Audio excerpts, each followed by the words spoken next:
¿Cuántos saben que todos fuimos llamados por Dios? ¿Eh? ¿Cuántos fueron llamados por Dios? ¿Cuántos dicen, yo sé que Dios me llamó? Y ¿sabes algo? A algunos quizás les gustaría, pero lamento decepcionarlos. El llamado no es opcional, no es que uno lo elige. Dios nos llamó a todos.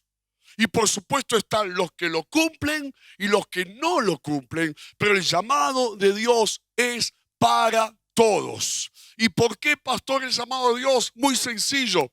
Desde el momento en que Dios nos cambió la vida, desde el momento en que Dios nos transformó, desde el momento en que tuvimos una experiencia poderosa con Dios que nos cambió de tal manera que, como dice la palabra de Dios, experimentamos el nuevo nacimiento. ¿Cuántos tuvieron un encuentro con Dios que les transformó la vida para siempre?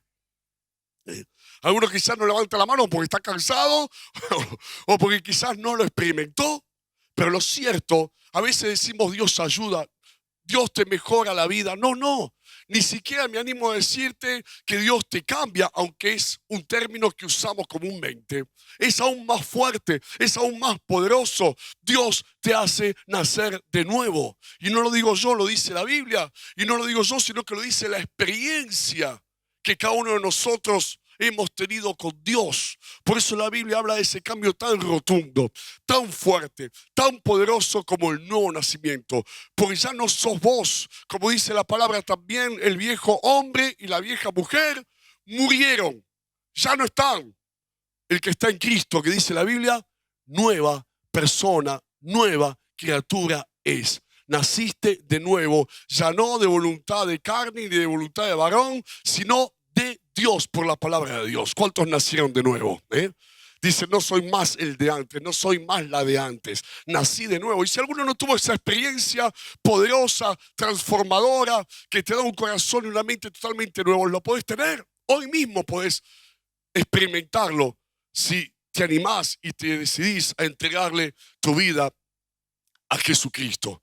Pero dentro de esa experiencia, que es el cambio de vida, que es la transformación, es solo una cara de la moneda, porque la otra cara de la moneda es el llamado.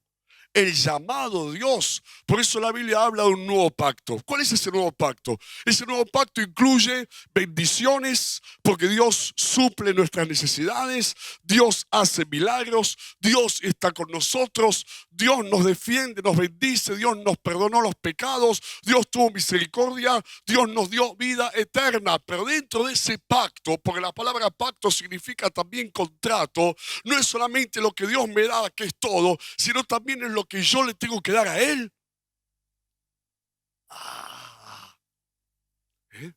Esa es la otra parte. Esa es la otra parte que tiene que ser tan válida e importante como la primera parte. Porque obviamente todos queremos y recibimos de Dios. Y Dios nos lo da porque nos ama y nosotros lo recibimos porque lo queremos con todo nuestro corazón. Pero es solamente una parte del pacto, es solamente una cara de la moneda, porque la otra parte del pacto no es solamente lo que Dios hace por mí, lo que Dios me da, me dio y me va a seguir dando, sino también es lo que yo le doy a Él, lo que yo hago por Él. Cuando decimos, Dios nos hizo libres, ¿a cuántos los hizo libres el Señor? ¿A cuántos les dio libertad el Señor? Les tengo una noticia de esta tarde, noche ya. Esa libertad, algunos piensan, Dios me hizo libre, pero esa libertad no es para que uno diga, bueno, a partir de ahora hago con mi vida lo que quiero porque Dios me hizo libre. No, en realidad es libertad que no es libertad. ¿Cuántos lo entienden? Es libertad que no es libertad. ¿Por qué digo esto? Porque Dios nos hizo libres. ¿De qué nos hizo libres? Del pecado, de la maldición, de una vida sin sentido, de la oscuridad, de las tinieblas, del dominio de Satanás, lo dice la Biblia, debajo del cual estábamos sujetos y controlados, aunque ni siquiera nosotros nos dábamos cuenta, pero dice la Biblia que andábamos haciendo la voluntad del príncipe de las tinieblas, la voluntad de lo que está dominando la mayor parte de este mundo hoy en día. Y por eso nuestra vida, aunque nosotros a veces ni siquiera lo deseábamos, iba hacia abajo, iba camino a la destrucción y a la perdición. Dios nos liberó de todo eso. Dios nos libró de todo eso. ¿Pero para qué? Para llevarnos al reino dice la Biblia, de su amado Hijo de Jesucristo, al reino de la luz, al reino en donde Dios gobierna, Jesús gobierna. Entonces fuimos libres de acá, pero ¿para qué? Para servir a Dios acá, para ser gobernados por Dios acá, para que Dios tome el control de nuestras vidas acá. Quiere decir que nuestra vida ya no es nuestra, acá no era nuestra, ¿eh? Porque nos parecía que era nuestra, pero en realidad no lo era. Y de repente cuando Dios nos libera, nos traslada acá, y acá tampoco nuestra vida sigue siendo nuestra. ¿Sabe lo que sucedió? Hubo un cambio de dueño. ¿Quién era tu dueño antes? Las tinieblas, la oscuridad, la depresión, los vicios, el vacío, una vida sin sentido. Pero ¿quién es tu dueño ahora? Jesús. Por eso yo creo que hay una palabra que la usamos tanto que la gastamos ya, mira, ¿eh? Que es la palabra Señor. Pero que decimos Señor esto, Señor aquello, Señor lo otro, Señor lo de más allá, Señor ayúdame, Señor toma el control, Señor defendeme, Señor hacer justicia, Señor provéeme, Señor de acá, Señor saname. Pero la palabra Señor en realidad significa amo, significa dueño. Por eso perseguían a la iglesia primitiva. Porque en ese momento, acuérdense que el Imperio Romano dominaba la mayor parte del mundo conocido de aquel entonces, incluido Israel, y el Señor supuestamente era el César. Y de repente aparecen los cristianos diciendo Jesús es el Señor. Y era una palabra con peso. Era una palabra que tenía una connotación muy fuerte. Entonces el César empezó a decir, ¿cómo que hay otro Señor? No hay otro Señor, yo soy el único Señor, amo y dueño de este mundo. El Imperio Romano con el César a la cabeza. Pero los cristianos decían, no, hay otro Señor al cual obedecemos, servimos y para el cual vivimos, que se llama Jesucristo, Rey nuestro y el dueño de nuestras vidas y de nuestras almas. Amén. ¿Cuántos tienen a Jesús como su Señor y como su Rey?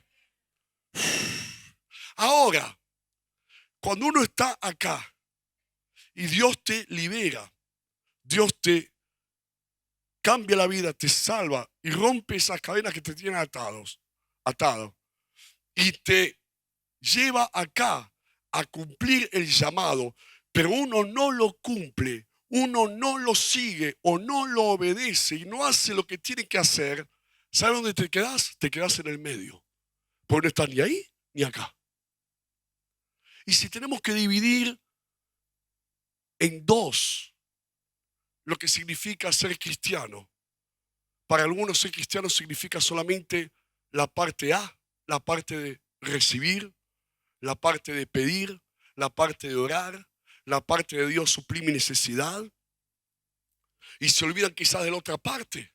Ahora, hay otros cristianos que además de recibir de parte de Dios, además de buscar la provisión de Dios, además de necesitar la bendición del cielo, saben que viven para Dios, saben que sirven a Dios, saben que tienen un llamado y cumplen con ese llamado, que su vida ya no les pertenece desde el momento que se le entregaron a Jesús y Jesús les perdonó los pecados y les cambió la vida. Su vida ya no es de ellos, su vida le pertenece a Jesucristo. Oh, y por eso más allá, escuchá, más allá del quehacer de cada día, porque mañana a la mañana muchos se van a levantar, van a ir a trabajar, que los chicos, que esto, que aquello, que lo otro, que bueno, estamos en vacaciones, el estudio, si no, la universidad, la facultad, el colegio, vas a saber cuántas cosas, pero más allá de eso, más profundo que eso, ¿qué es lo que hay? Hay un llamado de Dios, hay una vocación para servir a Dios, obedecer a Dios y hacer la voluntad de Dios. Oh, mira lo que dice el libro de Efesios.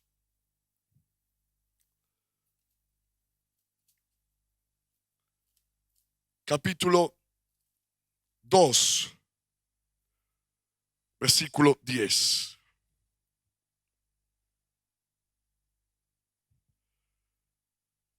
Porque somos hechura suya, creados en Cristo Jesús para buenas obras, las cuales Dios preparó de antemano para que anduviésemos en ellas. ¿Y qué pasa si un cristiano, Dios lo liberó de acá, lo sacó de acá, pero no llega a cumplir el llamado? ¿Sabe lo que sucede? Siente insatisfacción. Siente que algo no no tiene y le está faltando. Y es justamente cumplir con tu vocación. ¿Cuántos saben lo que significa la palabra vocación? Aún la gente que no conoce a Dios, muchos, no todos, pero muchos tienen una vocación.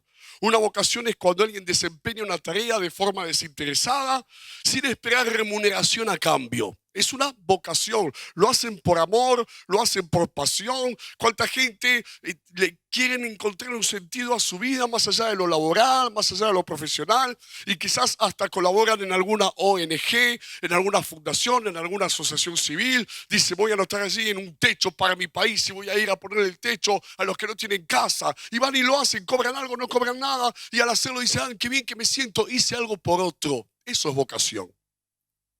Ahora, si muchos de los que están allá afuera que ni siquiera conocen a Dios necesitan tener una vocación en su vida, ¿cuánto más nosotros que ya la tenemos? Que ya fuimos llamados por Dios, porque como te dije al principio del sermón, el llamado no es opcional, el llamado está, uno lo cumple o no lo cumple, uno lo sigue o no lo sigue, uno lo obedece o no lo obedece. Y por eso, acuérdense de las palabras de Jesús. Cuando de repente la gente seguía al Señor, ¿no? Y claro, había multiplicado los panes y los peces, estaban todos felices, estaban todos contentísimos, ¿no? Y dijeron, vamos otra vez a verlo a Jesús, que nos multiplique de vuelta los panes y los peces, ¿no? Ya está, no trabajamos más, decían las personas. Y decía Jesús, les predicó un sermón. Imagínate la iglesia llena, aunque no es que había una iglesia, lo digo en sentido figurado. Imagínate la iglesia llena y Jesús diciéndole, ustedes vienen por la comida que perece y no por la comida que a vida eterna permanece. Como diciendo, ustedes están viniendo por los panes y los peces, lo único que les importa son los panes y los peces. Y no es así. ¿Y sabes qué pasó? La gente agarró, se pegó media vuelta y se fue.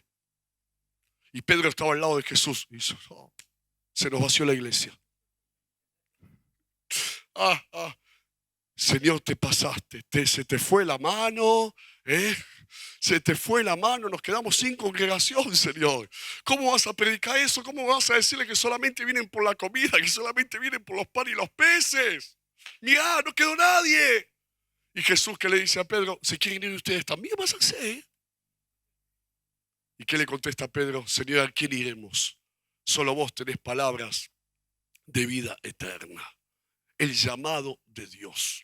Que este año, en este mes de enero, podamos decirle, Señor, quiero cumplir tu llamado. Quiero cumplir tu llamado. Y si hay alguien que fue llamado, y quiero que lo leamos juntos, está en el libro de Jeremías. Es justamente Jeremías, el profeta, el capítulo 1, versículo 4.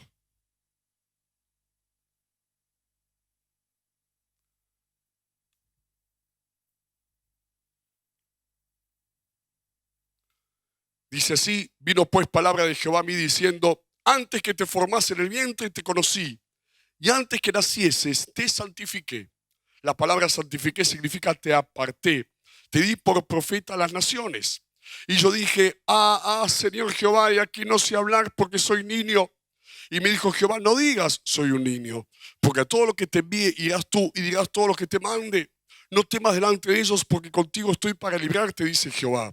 Y extendió Jehová su mano y tocó mi boca y me dijo Jehová, y aquí he puesto mis palabras en tu boca. Mira que te he puesto en este día sobre naciones y sobre reinos para arrancar y para destruir, para arruinar y para derribar, para edificar y para plantar. La palabra de Jehová vino a mí diciendo, ¿qué ves tú, Jeremías? Y dije, veo una vara de almendro. Y me dijo Jehová, bien has visto, porque yo apresuro mi palabra para ponerla por obra. Versículo 17 del mismo capítulo dice, tú pues ciñe tus lomos, levántate y háblales todo cuanto te mande. No temas delante de ellos para que no te haga yo quebrantar delante de ellos. Porque aquí que yo te he puesto en este día como ciudad fortificada, como columna de hierro y como muro de bronce contra toda esta tierra, contra los reyes de Judá, sus príncipes, sus sacerdotes y el pueblo de la tierra, y pelearán contra ti, pero no te vencerán, porque yo estoy contigo, dice Jehová, para librarte. Y acá está un ejemplo de alguien llamado por Dios, que fue el profeta Jeremías. Y qué interesante, porque lo que se aplica a Jeremías también se aplica a nosotros, como también lo leímos en el libro de Efesios. Que Dios nos llamó desde el momento en que fuimos gestados en el vientre de nuestra madre. Y Dios ya tenía un plan, tenía un propósito, tenía un llamado para nuestras vidas. Nos separó, nos apartó. ¿Para qué? Para que vivamos por Él y para Él. Que este año tu vida tenga un sentido, que este año tu vida tenga un propósito y que el centro de ese propósito sea Dios. No sea solamente nuestras vidas, sino que en primer lugar sea Dios. ¿Qué puedo hacer para Dios? ¿Qué quiere Dios que haga para Él? ¿En qué lo puedo servir? ¿En qué puedo cumplir ese llamado que Él tiene para mí? Y para cumplir ese llamado no hace falta pararte en una esquina. Imagínate de Avenida Centenario y Avenida Márquez. Es algo mucho más sencillo, porque ese llamado lo podemos cumplir cada día en nuestras vidas, en donde Dios nos puso y en donde cumplimos nuestras tareas y nuestras obligaciones.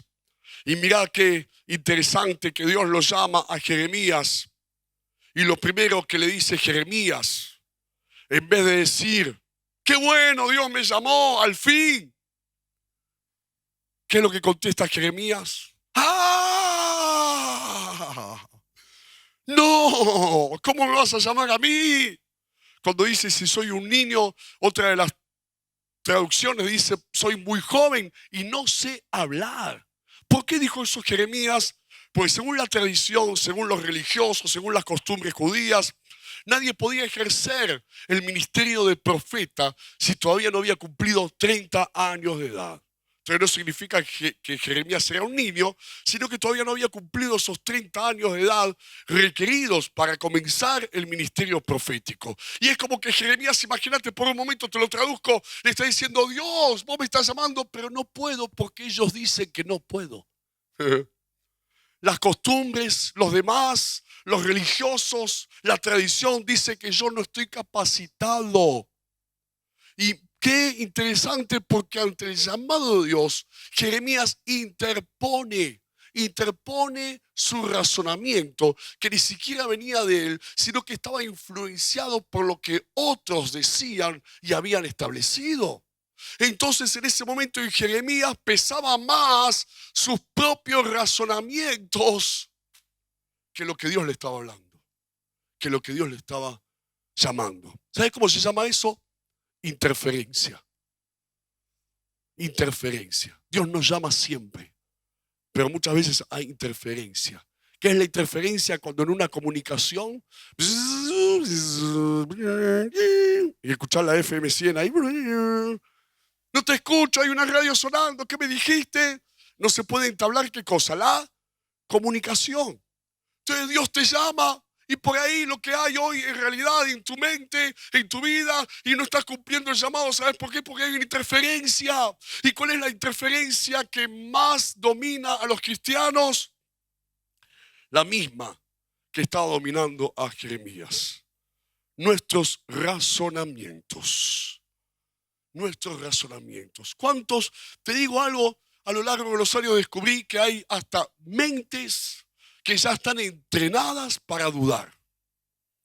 Que automáticamente ante un desafío, automáticamente cuando tienen que tomar una decisión, cuando se les presenta una oportunidad, cuando Dios los está llamando a algo, de repente siempre aparece esa frase, sí, pero...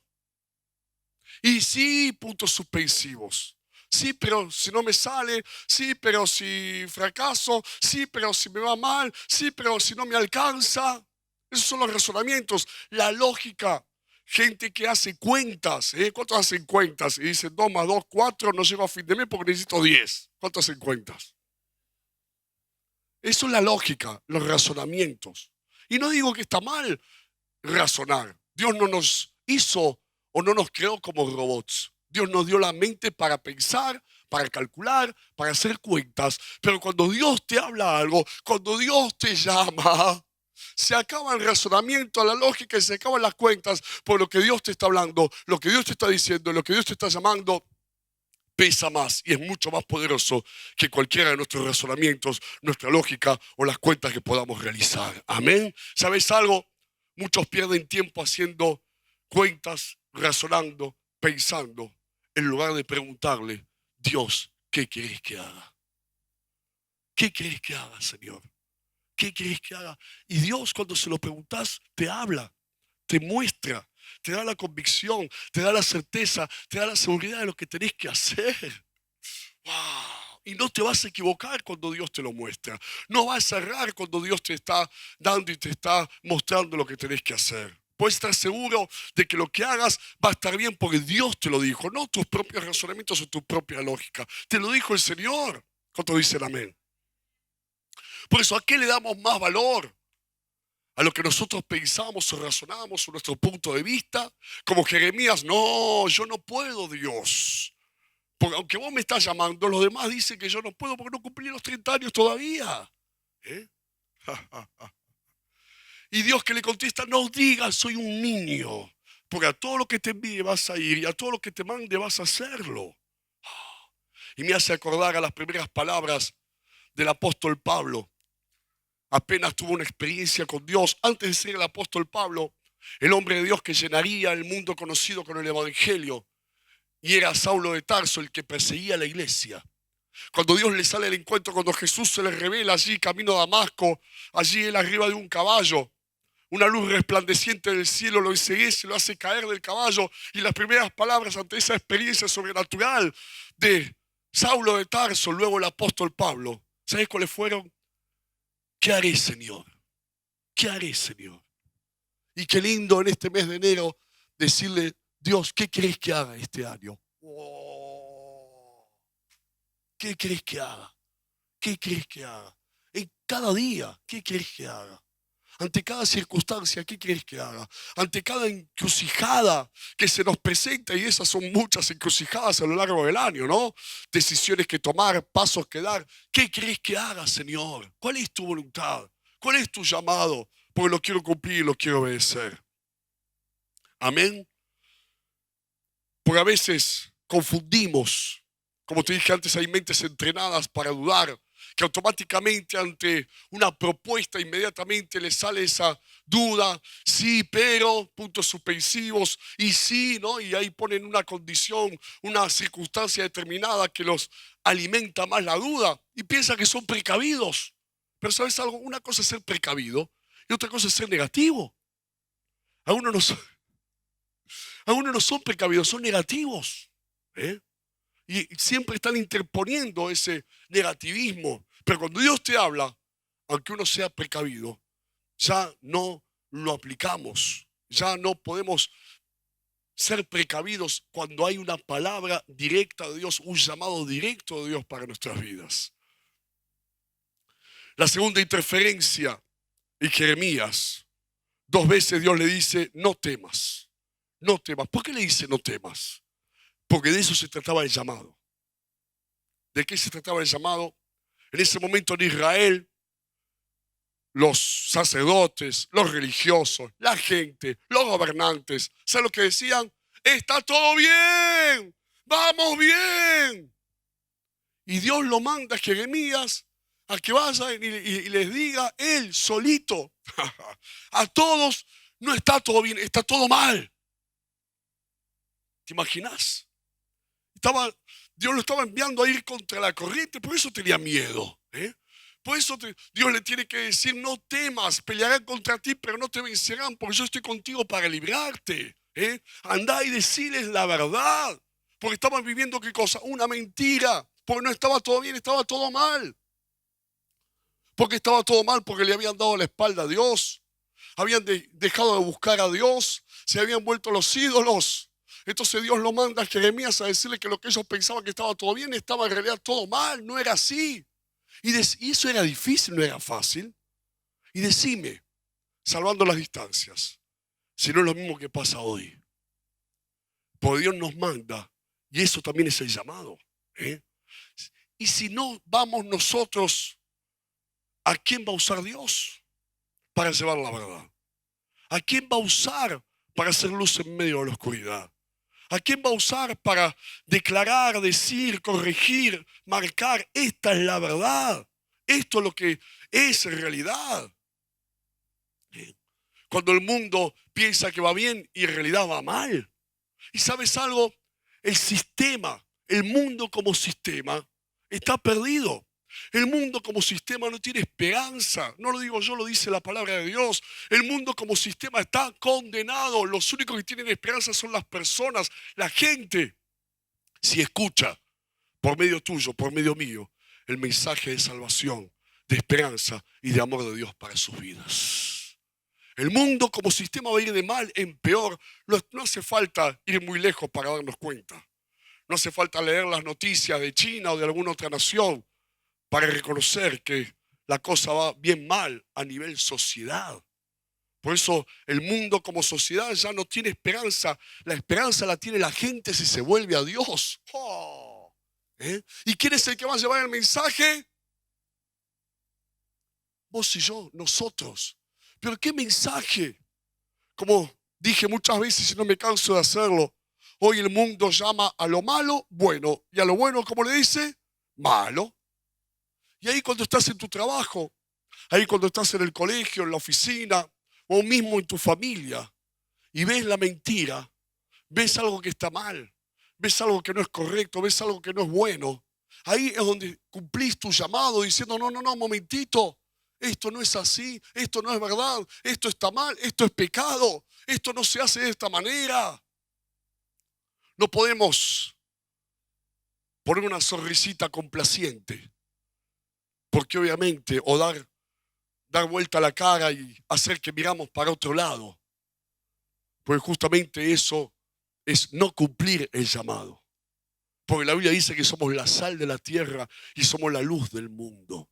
Y si una luz se esconde debajo allí de una mesa, adentro de un cajón, deja de alumbrar, ¿no? Y claro, tiene su precio, tiene su costo. Pero ¿a quién le gusta? Cuando dice pelearán contra ti, ¿sabes cuál era la pelea? No es que cuando la Biblia dice pelearán contra ti, no es que te va a agarrar uno y dice, che, vamos a la esquina, vamos a pelear. No. La pelea es el rechazo que muchas veces nos toca sentir. La indiferencia de la gente por ser cristianos. ¿Sí o no? El rechazo, la indiferencia, que no te tengan en cuenta, que te den la espalda, que hablen sus cosas y a vos te dejen a un lado, que te discriminen, que se burlen. Eso es pelearán contra ti. ¿Y a quién le gusta vivir eso? A nadie. ¿Y cuánta gente, aún cristianos, por no vivir eso,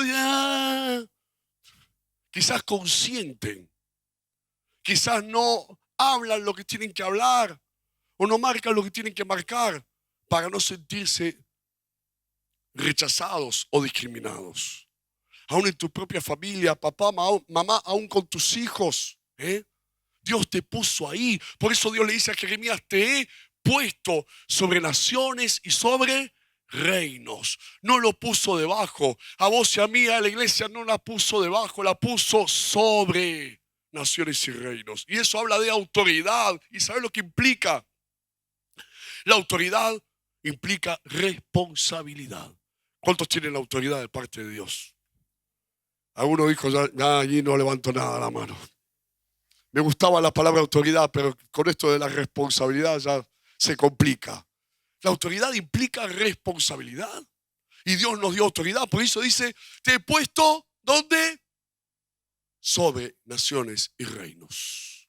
Sobre. ¿Cuál es tu nación? ¿Cuál es tu reino? Y no está hablando del mapa de los países con sus límites, ¿no?, geográficos. Está hablando de naciones, reinos, que es tu familia, tu casa, tu trabajo, el lugar donde Dios te puso, tu barrio, tu ciudad, tu país, tu nación. Esas son las naciones y los reinos. Y Dios nos puso sobre. ¿Para qué? Y ahí le dice Dios, para arrancar, destruir, arruinar, derribar. Y algunos escuchan esto y dicen, qué bendición, ¿eh? ¿Qué palabras? Arrancar, destruir, arruinar, derribar. Otro dice, sí, pastor, yo soy experto, arruino siempre todo. Pero ¿qué arrancar? ¿Qué destruir? ¿Qué arruinar? ¿Qué derribar? Y ahí está el pecado. Destruir, arrancar, arruinar, derribar la oscuridad, la maldad, la mentira, las murallas de los imposibles, no solamente en nuestra vida, sino también en la familia y en todos los que nos rodean. Como te dije antes, en el lugar donde Dios nos puso. Destruir, arruinar, derribar las herencias generacional. ¿Qué es la herencia generacional? ¿Cuántos vieron que en su familia se va repitiendo la historia? ¿Sí? Y dicen, sí, porque mi tatarabuelo, y después mi abuelo, y después mi papá, ¿no? Herencias generacionales de miseria, de pobreza, de vicios, de pecado, de maldiciones, de mediocridad, se van sucediendo una detrás de la otra y hasta nos quiere alcanzar a nosotros. Pero ¿qué pasó? Desde el momento en que conocimos a Dios, destruimos esa herencia generacional. Empezamos una nueva historia y tus hijos y los hijos de tus hijos ya no están bajo esa herencia generacional, sino que están bajo la herencia de Dios, bajo la bendición de Dios, bajo la verdad de Dios para tu vida.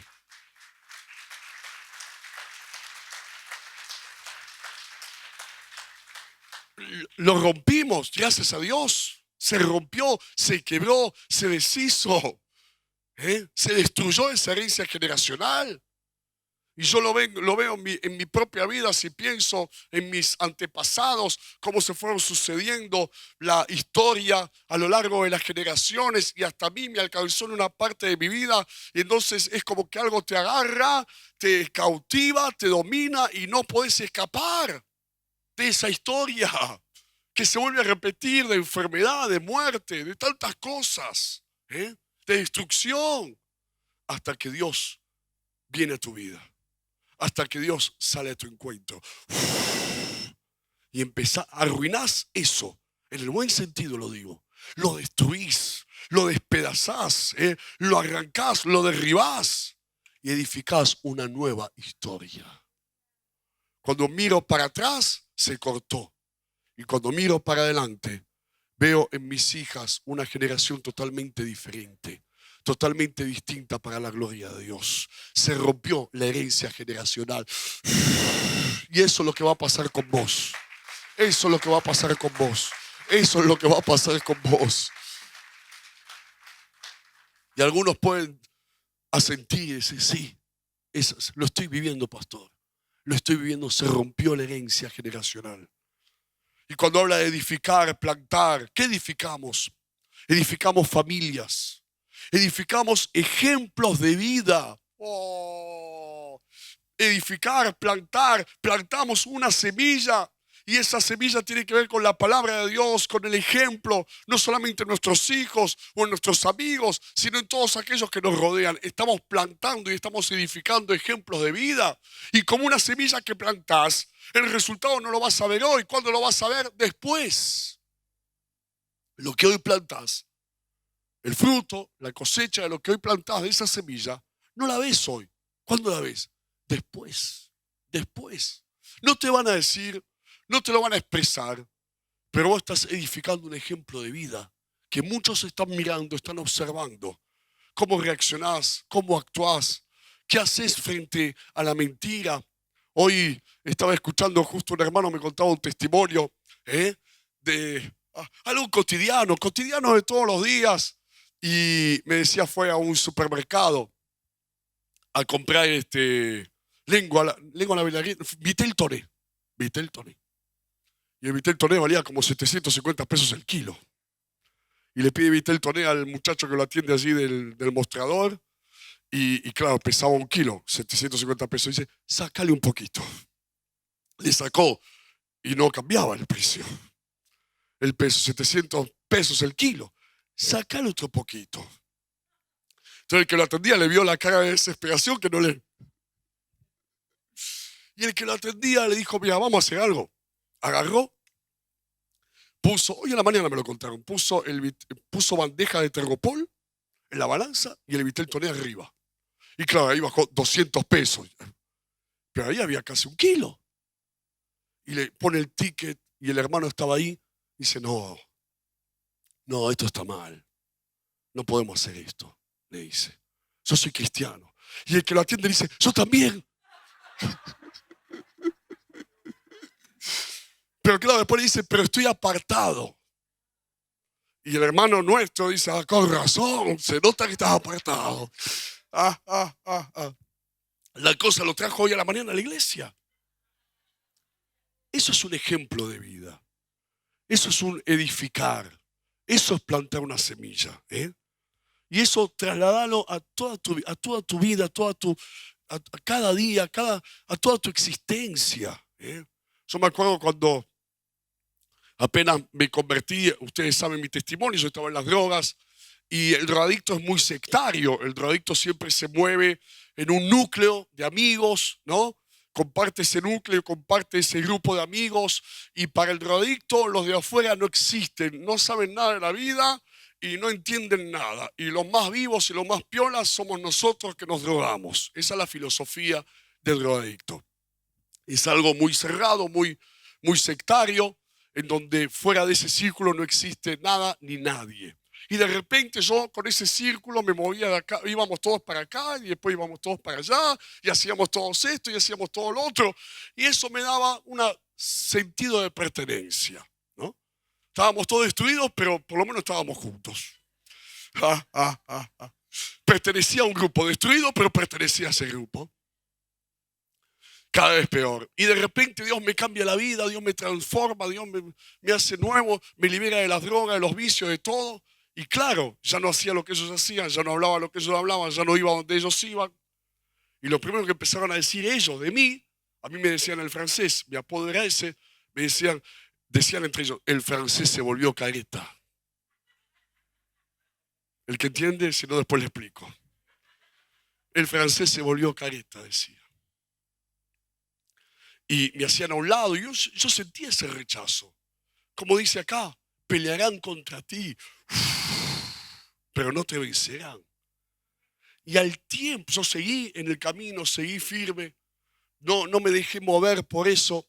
Y al tiempo, no me lo decían de frente, pero yo me enteré, al tiempo decían, la verdad, qué bien que le hizo el francés, ¿eh? La verdad que el que mejor está de todos nosotros es el francés, decían. Un ejemplo, sembrar un ejemplo, edificar un ejemplo de vida, sembrar una semilla que es ese ejemplo de vida, llevando la verdad, llevando la palabra, llevando la luz, llevando el mensaje con nuestra propia vida, nuestros propios actos, nuestras propias decisiones, nuestras propias maneras de actuar y de reaccionar frente a las circunstancias de la vida. Amén. Ese llamado, por eso te dije al principio, hace un momento atrás, no hace falta pararte en una esquina, ocupar un púlpito como lo estoy haciendo yo en esta noche. Ese llamado lo cumplís ahora, ya, en el lugar en donde estás, siendo distinto, siendo diferente. ¿Y qué dice? Pelearán contra ti, pero no te vencerán, porque yo estoy contigo para librarte. Y Dios me puso una palabra, porque yo sé que muchos, quizás, o no sé si tantos, pero algunos seguro, por su testimonio padecen de la familia, padecen de los que están allí en su trabajo, padecen el que los hagan a un lado, padecen el rechazo, padecen la indiferencia, la padecen y quizás hoy mismo la estás padeciendo. Pero te digo de parte de Dios, Dios te va a defender, Dios te va a respaldar, Dios va a dar testimonio de vos. Y como dice la palabra, no te vencerán. Y lo que hoy estás sembrando no lo ves hoy, pero lo vas a ver mañana. Y tu testimonio, tu fidelidad va a tener recompensa. Y nunca lo que vos hagas de acuerdo a la voluntad de Dios va a ser en vano. Dios siempre, siempre, siempre te va a respaldar. ¿Cuántos dicen amén? Y le dan un aplauso a Jesús por eso.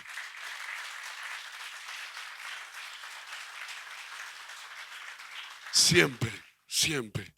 Y por eso este mensaje tiene que ver con que tengamos un propósito en este año, que trascienda lo que hacemos cada día, que trascienda lo superficial y nos lleve a hacer algo profundo, que trascienda lo cotidiano y nos lleve a hacer algo especial, que es en definitiva para lo cual fuimos llamados. Fuiste llamado. Decirle, ayúdame a predicar y decirle al que está al otro, fuiste llamado. Fuiste llamado. Amén. ¿Cuántos van a cumplir el llamado? A uno levanta la mano por las dudas. ¿Eh? Pero no es lo que vos pensás o razonás. Porque uno dice, no, es difícil, no puedo, me cuesta, soy débil. Si Dios te dice, como le dijo a Jeremías, no digas soy un niño, no digas no puedo, no digas no soy capaz, no digas que otros no me dejan o que otros no me lo permiten. No, porque a todo lo que te envíe vas a ir y vas a hacer todo lo que te mande, dice el Señor. Y cuando uno cumple ese llamado, ¿sabes lo primero que siente? Satisfacción, plenitud de estar haciendo lo que tiene que hacer y de estar viviendo lo que Dios quiere que viva. Amén. Cerra tus ojos allí donde estás.